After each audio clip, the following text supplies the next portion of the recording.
S'il y a bien une chose que les ennemis de la religion, ou les gens qui combattent l'islam tentent de faire disparaître, c'est les signes physiques qui peuvent leur faire penser que l'islam existe et qu'il y a des musulmans parmi eux.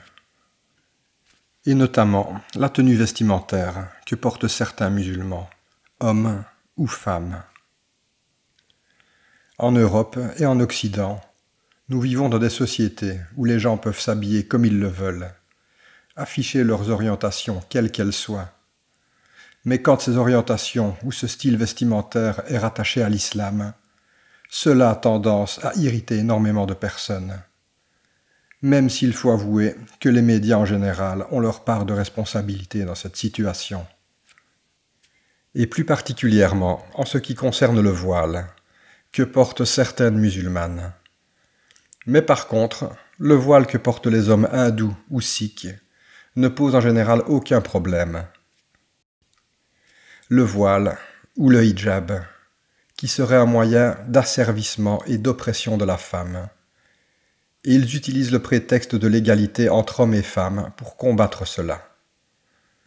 Mais tout cela n'est qu'un prétexte, car tout ce que ces personnes cherchent à combattre, c'est avant tout l'islam. Nous allons donc nous pencher sur ce que dit le Coran à propos du voile. Que disent les hadiths et que disent les textes chrétiens et juifs à ce sujet? Car il faut rappeler que l'islam, à quelques détails près, a les mêmes obligations et les mêmes interdits que les autres religions révélées. Il faut préciser que le voile est beaucoup plus ancien que les 3 religions monothéistes. D'ailleurs, avant d'aller plus loin, il est intéressant de mentionner le premier texte qui parle de l'obligation du port du voile. Il s'agit d'un texte de loi assyrien qui est daté entre 1100 et 1000 avant Jésus-Christ et qui dit ceci. Les femmes mariées qui sortent dans la rue n'auront pas leur tête découverte. Les filles d'hommes libres seront voilées. La concubine qui va dans les rues avec sa maîtresse sera voilée. La prostituée ne sera pas voilée, sa tête sera découverte. Qui voit une prostituée voilée l'arrêtera. Les femmes esclaves ne sont pas voilées et qui voit une esclave voilée l'arrêtera. Ici, dans ce texte, on se rend compte que le voile a uniquement pour fonction de faire la distinction entre les femmes mariées, les esclaves et les prostituées. Dans la période antique, grecque et romaine, le voile a également la même fonction. C'est un signe de distinction sociale. Au cours des siècles, dans les pays arabes, le voile faisait partie du quotidien.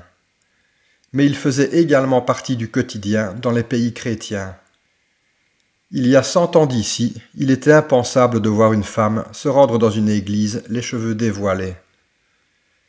Il faut également savoir qu'au cours des années 1900, la majorité des pays arabes, à l'exception de l'Arabie saoudite, ont déconseillé le port du voile et l'ont même interdit dans certaines écoles et administrations, en se basant sur le fait que l'esclavage n'étant plus autorisé, il n'était plus nécessaire de faire cette distinction.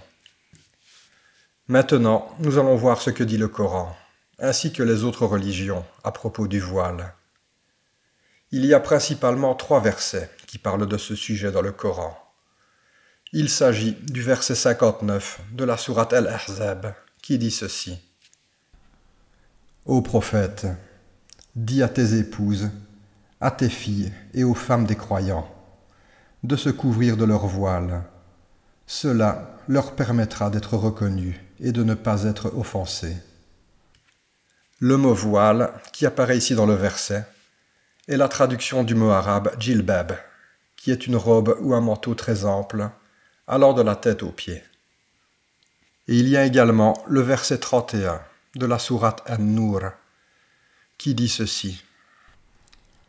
Dis aux croyantes de baisser leur regard, de préserver leur chasteté, de ne pas exhiber leurs atours, sauf ce qui est visible, qu'elles rabattent leur voile sur leur poitrine, qu'elles ne montrent pas leurs atours, qu'à leur mari, à leur père, à leur beau-père, à leur fils. Et il y a également un autre verset de cette même sourate qui précise que les femmes âgées n'ont plus besoin de porter le voile. Il s'agit du verset 60. Les femmes atteintes par la ménopause, qui n'espèrent plus de mariage, ne commettent pas de péché si elles déposent leur voile, sans toutefois aller jusqu'à exhiber leurs atours. Mais il vaut mieux pour elles de s'en abstenir. Allah entend, il est omniscient. Nous pouvons également citer un hadith qui nous vient de Aïcha, mais c'est un hadith qui est considéré comme faible. D'après Abu Daoud, il s'agit d'un hadith mursal, c'est-à-dire que le narrateur qui l'a transmis n'a jamais rencontré Aïcha.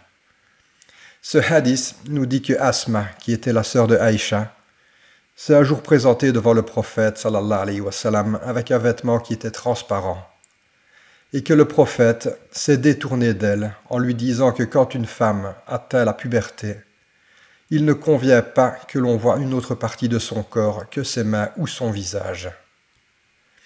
Bien que ce hadith soit faible, et qu'il est possible qu'Aïcha n'ait jamais rapporté cela, il est intéressant, car il permet de constater que les musulmanes de l'époque du prophète auraient pu porter des vêtements transparents, ce qui peut nous paraître impensable à notre époque.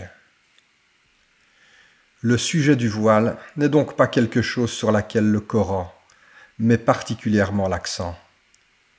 Peut-être parce que cela était la norme à l'époque, et que le voile faisait donc partie du quotidien des femmes de cette époque, à l'exception des femmes esclaves ou des femmes âgées. La Bible, quant à elle, est beaucoup plus explicite au niveau du voile, et elle emploie des mots beaucoup plus durs.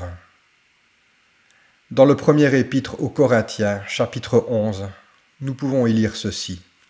« Je veux cependant que vous sachiez que Christ est le chef de tout homme, que l'homme est le chef de la femme, et que Dieu est le chef de Christ.